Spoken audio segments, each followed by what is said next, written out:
Hi and అందరికీ మర్నాథ praise the lord అండి. So ఈ వీడియోలో మనం ప్రవీణ్ పగడాల గారి పూర్తి బయోగ్రఫీ గురించి తెలుసుకోబోతున్నామండి. ఎందుకంటే గత కొన్ని రోజులుగా న్యూస్ ఛానల్స్లో చూసినా, యూట్యూబ్లో చూసినా, ఎక్కడ చూసినా ఈ పేరే చర్చలో ఉంది.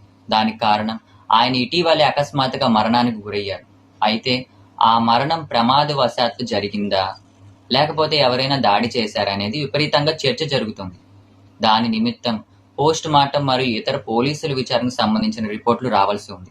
సో ఈ నేపథ్యంలో ఆయన గురించి, ఆయన చేసిన గొప్ప పనుల గురించి, ఆ హత్య ఎలా జరిగింది లేదా ప్రమాదవశాత్తు మరణం ఎలా జరిగింది అనే విషయాలను ఎంతో మంది ఎన్నో ఛానల్స్లో వేలాది వీడియోస్లో చర్చిస్తున్నారు. అయితే ఇవన్నీ కామన్గా అందరూ చేస్తున్నవే కాబట్టి ఇప్పుడు ఆయన గురించి తెలుసుకోవాలనే ఆసక్తి అందరిలోనూ మొదలైంది. అసలు ఎవరు ఈ ప్రవీణ్ పగడాల?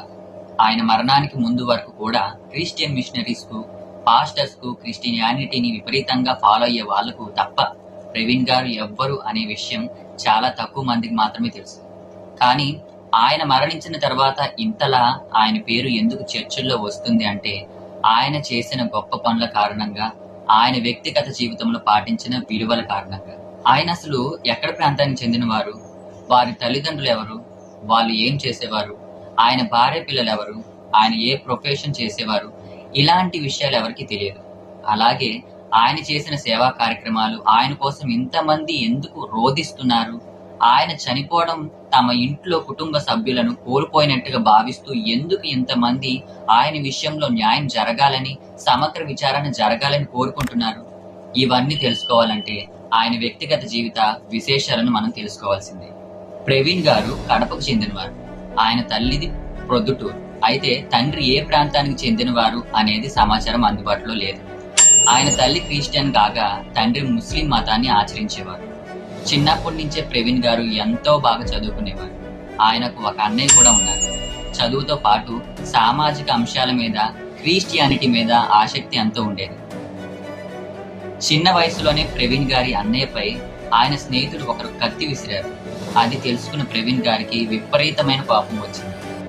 తన అన్నయ్యకు ఆ కీడు తలపెట్టిన వ్యక్తిని మరో ఇద్దరు స్నేహితులతో కలిసి విపరీతంగా చితకబాదారు. చివరకు అతడిని చంపేశారనుకొని తుప్పట్లో పడేసి వెళ్ళిపోయారు. అయితే ఆ వ్యక్తి మళ్ళీ బతకడంతో పోలీస్ కేసు అవుతుందని భయపడ్డారు. ఆ సమయంలో ప్రవీణ్ గారి మామయ్య గారి అక్క అక్కడ సిఐగా ఉన్నారు. ఆమె ఎటువంటి కేసులు లేకుండా, ఎటువంటి ఇబ్బంది కలగకుండా సెటిల్మెంట్ చేసేశారు.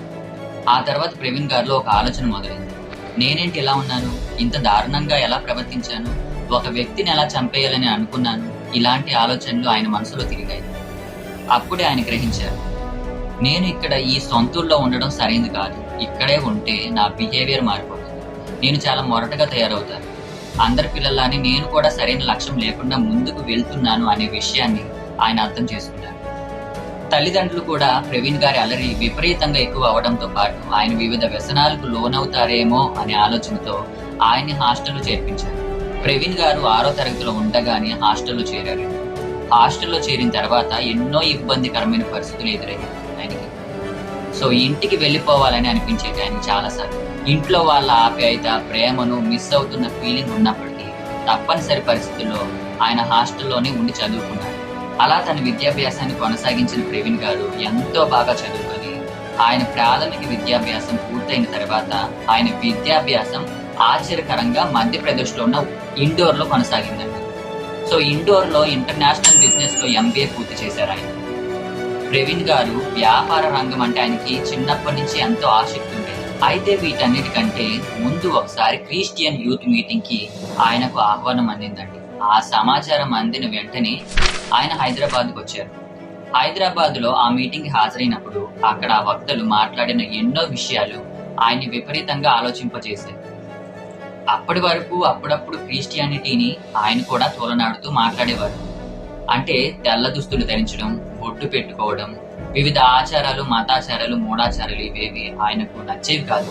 అయితే కేవలం లాజిక్ మాత్రమే పనిచేసేది ఆయన దగ్గర, నమ్మకం పనిచేసేది కాదు. కాబట్టి అందరిలాగా హల్లెలూయా అనడం ఏంటి, అలాంటి విషయాలు కూడా ఆయన హేళనగా మాట్లాడేవారు.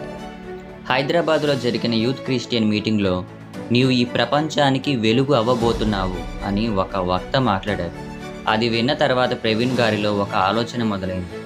నేను అందరి స్నేహితులతో కలిసి అల్లరిచిల్లరిగా తిరిగి ఎలా పడితే అలా ఉంటూ ఆవేశంతో ఊగిపోతూ వివిధ రకాల వ్యసనాలు చేసుకుంటూ ఎందుకు పనికిరాని వాడిగా సమాజంలో కుటుంబం దృష్టిలో నా దృష్టిలో కూడా ఉంటే నేను ప్రపంచానికి వెలుగు ఎలా ఇవ్వబోతాను అనే ఆలోచన ప్రవీణ్ గారి మనసులో విపరీతంగా అలజడి రేపింది.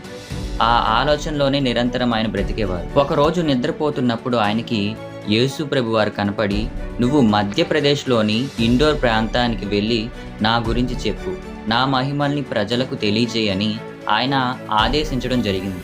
అయితే ఇండోర్ ఎక్కడుందో కూడా ప్రవీణ్ గారికి అప్పటి వరకు తెలియదు. సడన్గా ఆ కలలో ఆ ఇండోర్ అనే ప్రాంతానికి సంబంధించి యేసు ఇచ్చిన ఆదేశాల మేరకు ఆయన నెక్స్ట్ డే గూగుల్లో ఇండోర్ అని వెతికారు. ఆ ప్రాంతం మధ్యప్రదేశ్ రాష్ట్రంలో ఉందని తెలుసుకొని ఇండోర్కి ట్రైన్లో కేవలం ఒక బ్యాగ్లో 2 జతల బట్టలు మాత్రమే తీసుకొని వెళ్ళిపోయారు. సో అలా వెళ్ళిన తర్వాత అక్కడ తెలిసిన వాళ్ళు ఎవరూ లేరు, ఏం చేయాలో తెలియదు, హిందీ కూడా రాదు. దాంతో అలా ఏం చేయాలనే ఆలోచనలోనే 2-3 రోజుల పాటు రైల్వే స్టేషన్లోనే ఉండిపోయారు. ఉన్న డబ్బులతో ఏదో ఒకటి కొని తిని రాత్రులు కూడా అక్కడే పడుకున్నారు. అలా ఉన్న సమయంలో ప్రవీణ్ గారు హిందీ నేర్చుకోవడంపై విపరీతమైన ఫోకస్ పెట్టారు. దాని కారణంగా కేవలం 1 రోజుల్లోనే అనర్గళంగా, నిరాటంకంగా, అత్యద్భుతంగా క్రిస్టియానిటీ గురించి హిందీలోని ప్రసంగించే ఒక నైపుణ్యాన్ని ఆయన సంపాదించుకున్నారు. కేవలం 1 రోజుల్లో తెలుగు తప్ప వేరే ఏ భాష తెలియని వ్యక్తి హిందీని అంత బాగా నేర్చుకొని అంత అనర్గళంగా ఉపన్యాసం చేయడం, యేసు మహిమల్ని అంత అత్యద్భుతంగా చెప్పడం చూసి ఎంతోమంది ఆయన మాటలకి మంత్రముగ్ధులయ్యారు. హిందీలో అంత బాగా ప్రసంగించడం చూసి ఆయన హిందీ వ్యక్తి అనుకున్నారు తప్ప తెలుగు వ్యక్తి అని కూడా కనిపెట్టలేకపోయారు. అయితే ఆ స్థాయిలో ఆయన ప్రసంగం అత్యద్భుతంగా ఉండేదన్నమాట. టీవీల వాళ్ళు కూడా ఆయన ప్రసంగాలను ప్రసారం చేసేవారు. ఇదంతా చూసి మధ్యప్రదేశ్లోని ఇండోర్లో ఉన్న ఒక పాస్టర్ల కుటుంబం ఆయన్ని చేరదీసింది. ఆ పాస్టర్ల జంట ఆ యువకుడిలో ఉన్న ప్రతిభను గమనించి, ఆయనలో ఉన్న అనర్గళమైన వాగ్దాటిని గమనించి, ఆ యువకుడు ఎలాగైనా యేసు గురించి, ఆయన గొప్పతనం గురించి ప్రపంచానికి చాటి చెప్పి అద్భుతమైన వక్త అవుతాడని గ్రహించారు. యేసు ఆరాధనలోనే తమ జీవితాన్ని గడుపుతున్న ఆ జంట ప్రవీణ్ గారిని తమ అల్లుని చేసుకోవడానికి భావించుకున్నారు. ఇక దానికి తగ్గట్టే ప్రవీణ్ గారు కూడా వారి కుమార్తెని ఇష్టపడడం, ఆ దంపతుల కుమార్తె కూడా ప్రవీణ్ గారిని ఇష్టపడడంతో ఇద్దరు ఒకరినొకరు బాగా నచ్చడంతో వారి ఇష్టాన్ని గ్రహించి, గుర్తించి, వారి ఇష్టాన్ని గౌరవించి కూడా ఆ పాస్టర్ల జంట వారిద్దరికి వివాహాన్ని జరిపించారు. సో 2006లో ఆయనకు వివాహం అయిందండి. వివాహం తర్వాత ఆయనకు ఒక కుమార్తె జన్మించింది. ఆ కుమార్తెకి విపరీతమైన ఆరోగ్య సమస్యల కారణంగా ఆమె బ్రతుకుతుందా లేదా అనే పరిస్థితి కూడా వచ్చింది. దాంతో ప్రవీణ్ గారు విపరీతమైన వేదనకు గురైపోయారు.